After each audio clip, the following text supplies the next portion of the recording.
Wholeness and welcome. This is Josh Dippold of integratingpresence.com.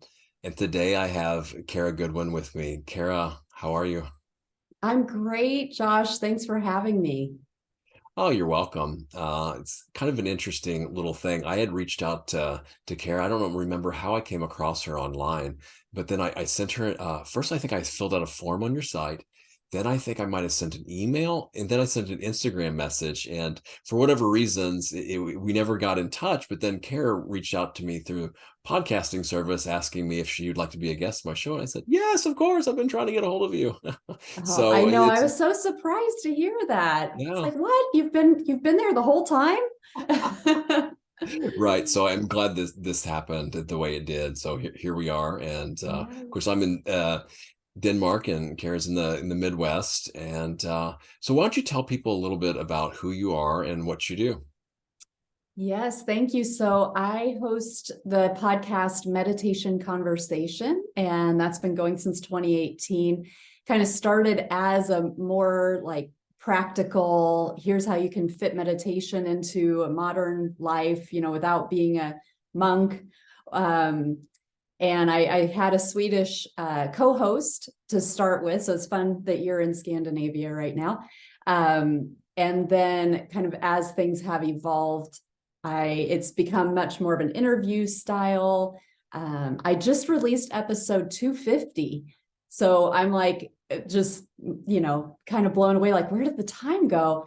How did that happen? But now it's really more about it's really more around consciousness rather than specifically meditation. But things that I'm very, very interested in expanding consciousness. And that comes in so many different vehicles for different people. There are different people who bring their flavor to what that means. So people do that through sound. People do it through energy healing, through philosophy, through yoga, through, there are like all these different ways through galactics and alien contact and angels, near-death experiences. So it's like so my joy. Like every topic that I explore is something that I'm so thirsty for. So that's really fun. And then I also coach people using meditation. So as my primary tool, but helping people to really connect. For me, it's really about connecting to higher consciousness and understanding that we are more than the body and the mind, the emotions. And really, like, I feel that is such a big piece of why people are unsatisfied, are lost, are struggling. Ultimately, I feel that the foundation of that is that disconnection with our eternal nature, where we take this human experience so seriously, and it is a sacred um, event that we're going through. It's a sacred opportunity, and it's also illusionary, and it's a learning vehicle.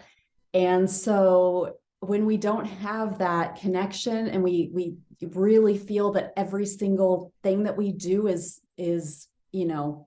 so heavy and important, and on this material plane, it can really become just too much. And so that's, I use meditation primarily as my way of helping people to connect with that within them. It's this notion of balance I find really important. Not taking things too seriously, but taking ourselves serious enough that we're not squandering our time. Just Yeah. spinning around in circles too.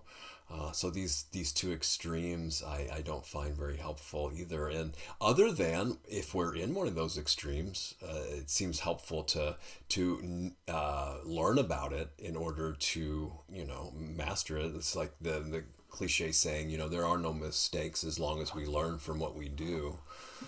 Yeah. Absolutely. Yeah. Yeah. So one of the questions I have for you around meditation, and we mentioned this before the show, is how do we use the heart, or the heart mind, or the heart field, some people call it, to amplify the light body. And I then we'll love start this. there, and then Yeah. we'll just say the other one, and then how do we use like loving kindness to amplify the heart? Yeah. Yeah, such a beautiful question. And I think that there are different ways to explore that and to answer that question. One of the things that comes up for me is the physicality of where the heart is located in our being, which is that center point.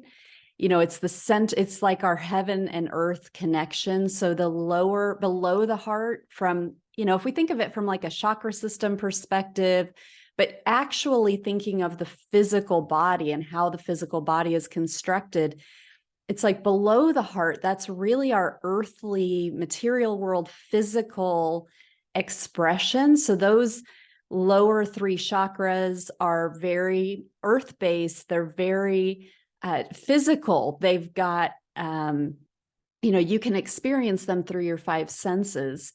And then when we go above the heart, we start, that's our connection to that etheric, or our more of our eternal nature. And that heart just sits right in the middle of them. So it's like this bridge between heaven and earth, but within us, as within, so without, or however, as above, so below. But, we really do have this construction in our physicality. And I wouldn't normally go, I feel like that can be difficult to get our head around, but I've listened to your podcast and I feel like people are a bit more, advanced if they're keeping up with what you guys are talking about on here. So, but that there is physically, that is true. And so it's this center point, it's this bridge part of us.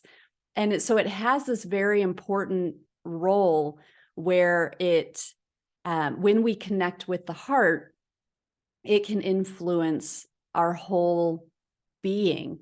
And so coming into the heart allows us to have this center point of neutrality, and of, we talked, when we began this, we were talking about that disconnection that people have. Well, if we can get into our 0 point, our neutral space, that is in the heart, that is in the center of our being. And that's where we're not affected by the extremes. It's kind of our shelter. And it's also where our true nature lies. So we can, but it's physically there. So if we can learn how to control and direct our awareness and our energy, rather than it just being like the thought that pops into our head or what's demanding our attention right now, and we're just kind of responding all the time.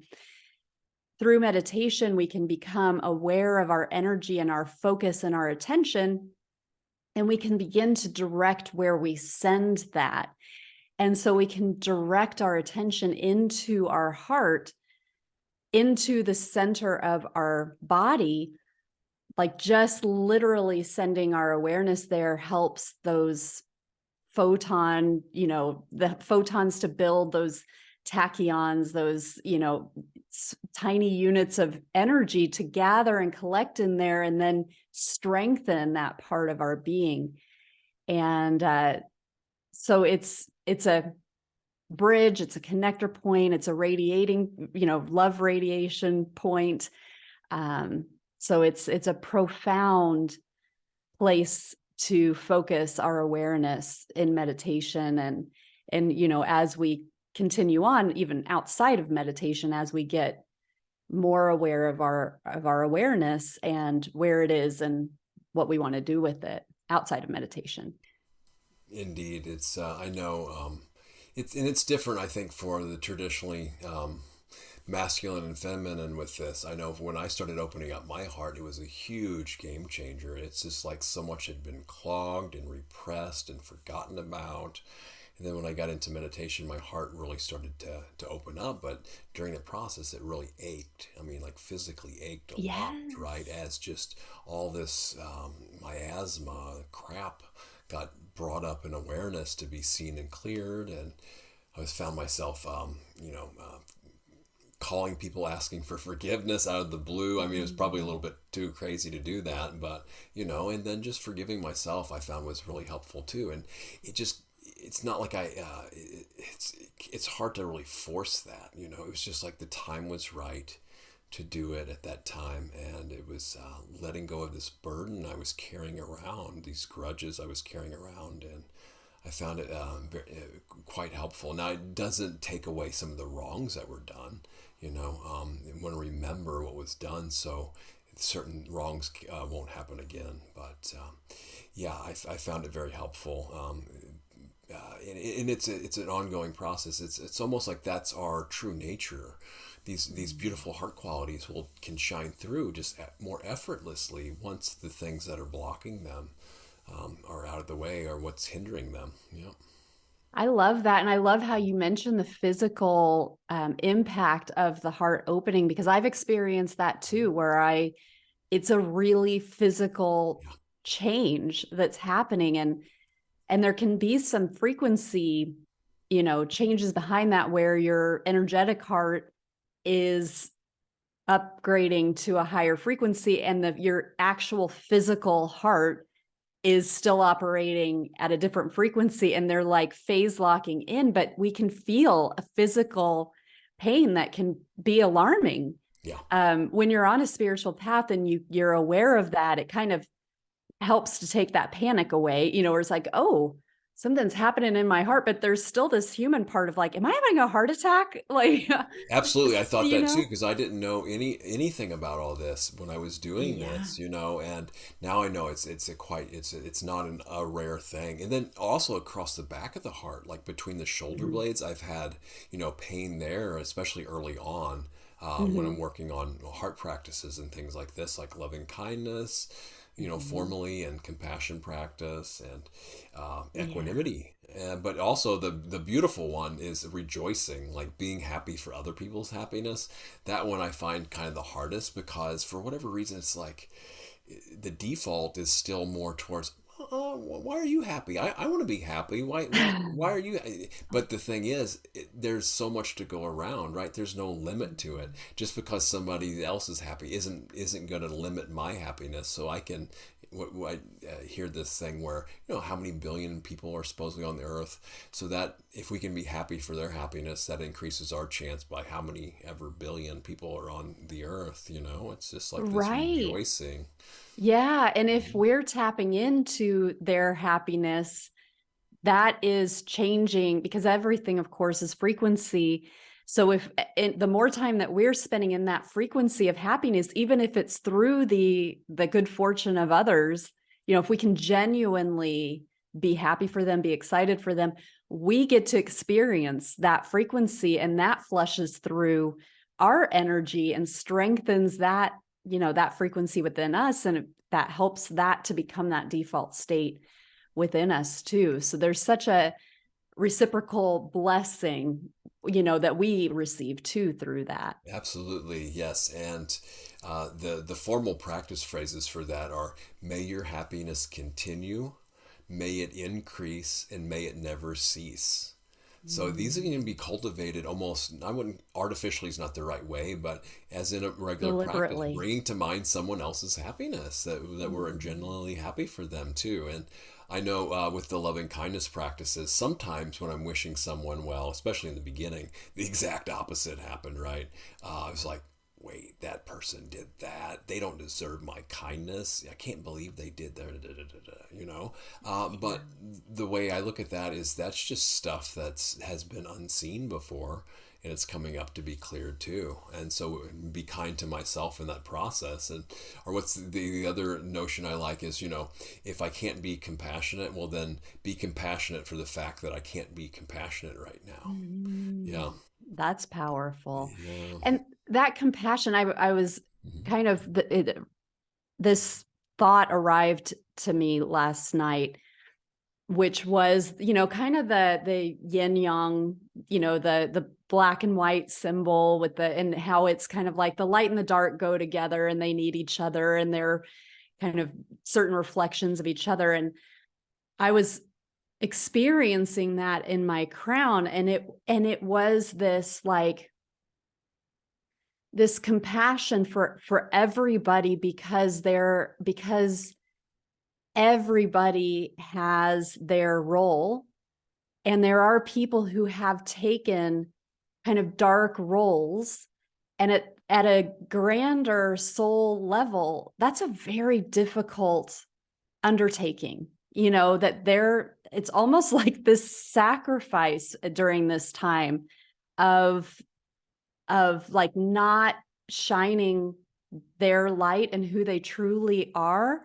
And so it was this like, wow, to do that for the benefit of, what other people are learning through what, the shadow that they're casting that people need, it was sort of like, whoa, that is a whole other level of compassion, like from a soul level, that they're like setting this ceiling and they're not able, because they're not living like a joyful existence. We may think they're getting away with whatever they're getting away with, but from that soul perspective or the oversoul perspective, or however high you want to go, there's almost this sacrificial quality of course, they will ultimately be who they are, become who they are, and they will ultimately, kind of come through that. But it was almost like not even a forgiveness kind of thing, but like a wow, way to take one for the team. You know what I mean? Does Yeah. that make sense? No, it does, and I've heard this perspective Mm. quite a lot of times. The way I look at this is they want to be happy just like I want to be happy, Mhm. and they just have whatever's going on with them. They've chosen a different way to do that, at least temporarily, right? And Mhm. so I that's one thing we all have in common, right? We all experience stress still, some unsatisfactoriness, even Mhm. suffering until we're fully, completely awake, fully enlightened, right? And so Mhm. that's where I can connect with them. They want to be happy, I want to be happy. They don't want stress, I don't want stress. And so when the heart meets something stressful, if the crap is out of the way, well then that's being met with compassion, right? The heart naturally, wants to knows that recognition that we both want to be, happy, not stressful, and so we can have that genuine wish for them, that pain be released and that they may know peace, just like we want to know that in our hearts, to the fullest Mhm. extent possible. And so Mhm. that's how I kind of connect and see that a lot of times too. And then that way it doesn't get into like a value judgment, this type of thing, look more at Yeah. what's skillful and wise instead of what's good or what's bad, right? So Mhm. skillful actions will tend to have skillful results. Wise actions would tend to have wise results, right? Because, and then, I mean, I'm no angel either. My past, I've done a lot of unskillful things too. And so I can look back in my life and send kindness and compassion to that part of me who I was too. And that Mhm. sometimes, I can be grateful. There's this thing called the golden question. What if the worst thing that ever happened to me was the greatest gift I've ever been given? It's a really profound question to sit with. And so I can be grateful for the challenges that I went through and came out the other side. Now I can be like a hero for people still going through it. And a hero in the best possible sense, not like a cliche thing.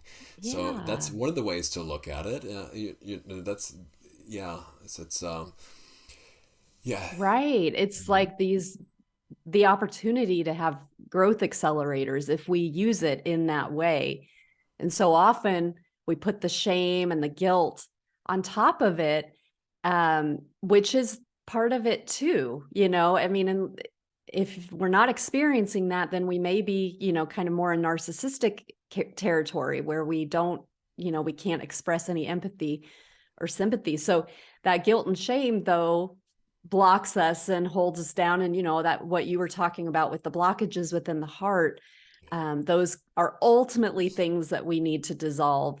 and come through the other side. And one of the ways to do that is, as you're saying, to change how our relationship to what we perceive from what happened, and to give ourselves grace and compassion. It's really a necessary step, and it's really easy to say, and it can be a process to ultimately and finally really release. Most definitely. And the shame, blame, and guilt is a really important point. There can be, in my experience, some benefit of that, but only in the sense that, okay, I see where this choice leads. I see what the effects of this choice Yes. are. Why would I want to make those choices again? It becomes an issue when we stay stuck in shame, blame, and guilt. Oh, I'm a bad Yes. person. I shouldn't have done this, or projecting out on other people. Oh, you're so dumb. You shouldn't have done that. Shame on you. So these types of things aren't helpful. So yeah, and people Absolutely. can get mired. I know I have too, especially those with an inferior ego, right? I'm never good enough. How can I Mm. ever be as good as that person? And I see a lot in spiritual communities too, where most of the other world, most of the rest of the world seems to be superior ego. Oh, I'm, so much better than that person thing too. That they're so stupid. I mean, I'm so much better than that. I don't have time for, this type of thing. But the most subtle conceit too is, it's one that flies under the radar a lot, is thinking, Humility. oh, I'm just as good as that person. I'm just as good as they are. And on the surface, it seems like a quality, but in another way, I mean, I'm glad that I'm not as good as anyone else or the same as anyone else, because that what gives us kind of a uniqueness and diversity. Because if we were all the same in every area of our life, to me, that would be really boring. There wouldn't be any Yeah. kind of flavor or diversity. It would be like a gray hive mind or something. So, Yeah. and Yeah. it's just not really necessary for me. When comparison comes in, and I'm still a long way from this, you know, but comparing seems better when we do it to ourselves, comparing to ourselves, right? And this goes into Yeah. ego too, right? Get rid of Mm. most of the ego, but now I have to deal with spiritual ego, right? So Right. And I kind of thought you were going in this direction too. And so maybe this also resonates with you, but kind of the humility piece, like balancing the humility with worthiness, because I see a lot in the spiritual community, this humility, but it's like we're continuously knocking ourselves down and elevating the people that are inspiring us. That also is something to overcome. So again, it's like yeah, you might be a student, you might be early in your path, you may be taking like baby steps, and there's like a whole world that you hear terms and you don't know what they mean, and you might feel like a neophyte, and that's okay.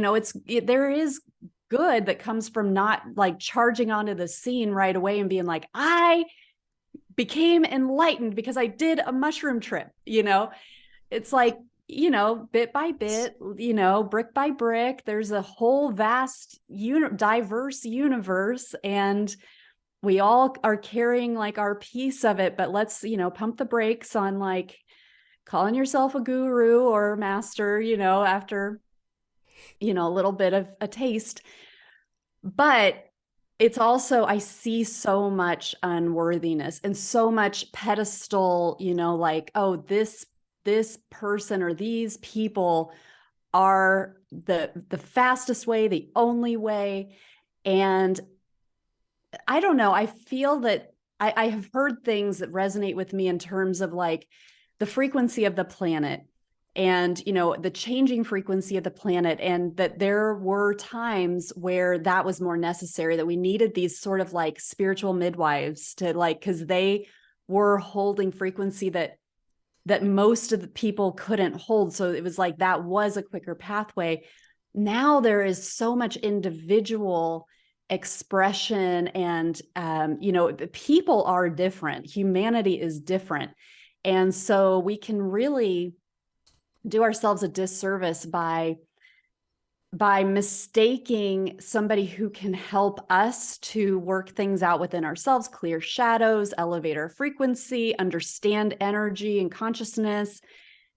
But if we see them as like this intermediary, where it's like, I can only experience God through that person, be careful. Like that is outdated. And it's going to hold, ultimately that will hold us back from being able to express ourselves fully.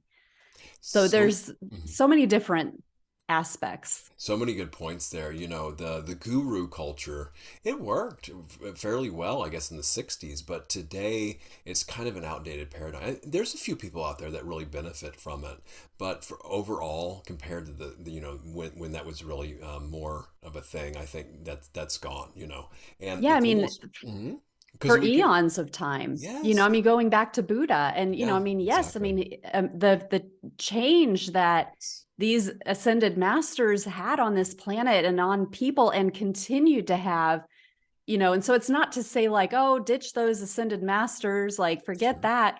But it's just because they can still help us yeah, even, for energetically, absolutely. sure, But if we keep looking yeah, backwards to be like, oh, these prophets and exactly what people say that they said at the yeah, time, that's literally the way. yeah, I heard Randy talking about the different levels of scripture and yes, the esoteric level, the religious level, the literal level. And it's like, and that is so true and so impactful. And there are these levels and layers, and we access them within us, and we can have guides, we can have help, absolutely. But it's just that be careful about putting somebody on a pedestal and yes. thinking that like Hmm. that's your way to, if you're putting something in between, Yes. that can ultimately end up not serving. Or even spiritual codependency. That term just Yeah, came to me, right? Can't go forward without something else, and they can't either, right? I guess. I And love that. yeah, Yeah. the thing with get drawn to the Buddhist teachings, even though I should probably let them go more, is it's got the built-in thing of open inquiry. So it's inviting investigation. It doesn't say, oh, you have to believe this. No, you're supposed to question it for yourself, and you're supposed to come and see it, know it for yourself, not take anybody's word for it. Investigate it for oneself. It could be complete crap. It's encouraged that one has to see and know it for itself. It can't be Right. really bestowed or given, or it shouldn't be clung to or believed in. You have to do it. You have to do the work for ourselves to see if there's any benefit in it. I And love the that. the Yeah. worthiness thing you talked about was really important, because I see that in the feminine too. Well, masculine, I see more kind of wanting this honor and respect. In the feminine, though, it's this kind of need for value and validation, right? Being feel worthiness. It is a big thing. And yeah, and the other thing about being humble, it's a very admirable quality. Also, some people are afraid to stand in their light, to stand and shine Yes. their light brightly, And I know for a while I hid my light just because I thought I was too much for people, right? And so Mhm. just saying, I'm done with that. I'm going to shine my full light here. And Mhm. if people don't like it, well then then they'll go on. It's not to get arrogant or do any kind of harm or overwhelm with some people, although some people might get overwhelmed by our light. And that's when I know I need to maybe withdraw a little bit, but to lead off with, I need to be less than, or hold some brilliance back just because I think somebody might find it unpalatable right away. Yeah, I love that. And I still struggle with that a bit, depending on the audience, because if I'm in my community, if I'm talking to you, I can just be, here it is, but I am very much entrenched also in the material world with my family and my neighbors and where I am in the world. It's always this like, feeling out what people are ready for, and where it's like, is it worth, go if people can't follow, if they're not going to resonate or follow with like, well, yeah, if you drop down into your heart and you spread that frequency and people are going to, and it's like, what in the world are you on about? You kind of start to lose some trust. And it's like, so I've experienced that where it's like, okay, it's not for everybody right now. And it's there when they're ready. I mean, it's out there. Like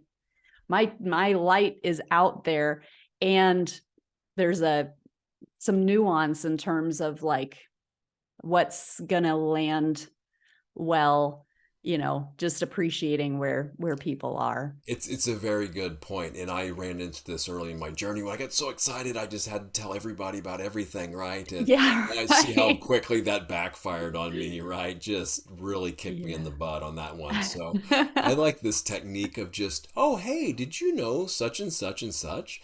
And then can kind of gauge the amount of interest and the level that they're at, so you just don't Yeah. have to be that guy that causes that scene, right? So can kind of feel out where they're at with just by dropping in a question, can know pretty quickly, if they're interested even, and then by their answer, Right. like what level they're ready to receive, right? Yeah. Yeah, and that Zen mind, this beginner's mind in Zen practice. I love that you talking about earlier about people getting, oh, I've got so much catching up to do. I'm so overwhelmed with these terms. That's actually a benefit in Zen practice. We can bring a completely fresh mind to everything we do. See how people that have been on this path for so long, they're just entrenched in the same thing over and over again. Imagine how, if we could bring how fresh everything was the first time, like first experiences, looking at Yeah. things bright-eyed and bushy-tailed with new eyes and new experience, and just having this new fascination with the unknown and how mysterious and wonderful it is, right? And then, yeah, Yes. Being like a child. yes, There's that scripture, where innocence. Jesus said, I can't remember the exact quote, but something like, bring that innocence, bring that child. Like if you experience yourself in a childlike way, there I am. That's Yeah. how we so easily can allow God to move through us, or, high frequency or source or whatever. But it is with that innocence and that trust, that that trust in source and in that eternality that we are. I like trusting in ourselves too, like trusting Hmm. myself to know that I'm working on discernment, that Yeah. in my ability to commit to discernment, to know what's skillful and not, what's helpful and not, and that I can Hmm. make those choices, and I'm doing the best I can. If I could do better, I would. So then I can look at something and say, I trust my own ability to discern what is, worth my time, what's helpful and what's not, right? Yeah. Beautiful. Yes. Yeah. Well, Kara, thanks so much for joining today. Did you want to, leave people with what message would you like to leave with people? Also, tell folks what kind of projects you have coming up, collaborations, and then also where people can get a hold of you online too, or Yeah. Thank in you. daily life, or however you want people to reach out to you if they're interested in your work. And Yeah. Thank you so much. What I just like to leave people with is, I think where, you led the conversation, which is into the heart. It's this, explore this. There are techniques that you can immerse yourself in. You can go out there and find like heart-centered techniques, and you can experiment and be like a living laboratory and go into stillness. Allow yourself to pause, to close your eyes, and bring that awareness down into your heart, like you're dropping your eyes and your ears down into your heart, and experience yourself in that way. And it's a really, really powerful and beautiful exploration, and in a safe space, so I love that you took it there. So thank you. And in terms of finding me, I mentioned the podcast Meditation Conversation. It's on all the platforms. And I have a retreat coming up here in Indiana. The Mitchell Hedges Crystal Skull is going to be there. I don't know if you're familiar with the Mitchell Hedges Crystal Skull. It's funny. I only listened to like 4 or 5 different episodes, and that was one of them. I'm crystals are big. Girlfriend and I we're both into crystals quite a bit, and I've gone to quite a few crystal fests and have my own. And I'm fascinated by some of the larger skulls, and this one is the one of the most significant ones that we know of at this time. Yeah, I had the opportunity to have like a private session with it kind of out of nowhere. Because my friend who's done a lot of mentoring for me, Michael Massey, he was being interviewed for Interview with Extra Dimensional. It's Ruben Langdon's show on Gaia.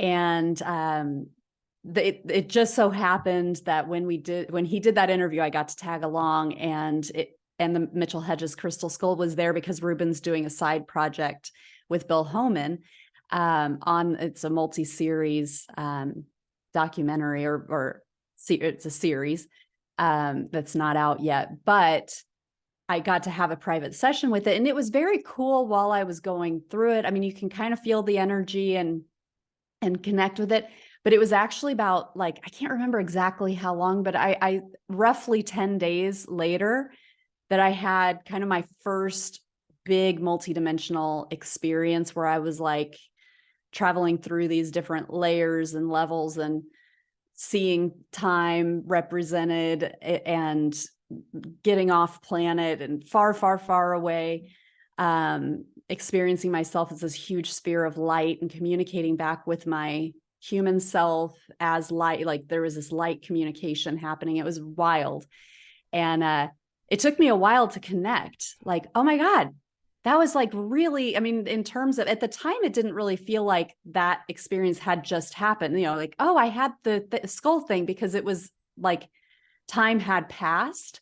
But then looking back, like, it became clearer and clearer that was that catalyst for it. So I'm super excited to be able to have that at the retreat and have some group experiences. It's actually during the lunar eclipse, May 4th through 7th. The lunar eclipse is on 5/5. It's on the 5/5 gateway, which is really, in and of itself, is pretty profound. But then to have the skull there, it's going to be really, really powerful. So that's like my big thing that's coming up. And you can get information about that on karagoodwin.com. Kara is with a K. And then I have a 21-day meditation self-paced course. I have a community where we get together at least once a week, and we meditate and have a wisdom talk, and people ask questions. We have a forum where you can kind of have access anytime. So lots of different touch points. I'm on the Conscious Awakening Network. So that's a really fun, if listeners haven't explored that, there's so much content out there, some really amazing speakers and hosts. And so I'm out there. I'm on Instagram too, Kara_Goodwin_meditation. Well, cool. If I wasn't planning on being in England during that time, I would definitely at least like to see the skull at the very least. And yeah, it sounded like you got quite the delayed activation there, perhaps. Who knows? But it's amazing. Yeah. Well, Kara, thanks so much for joining, and may you all out there be blessed with the most ideal heart openings and heart qualities for your own well being, for the well being of others, and for all beings everywhere. May all beings everywhere realize awakening and be free.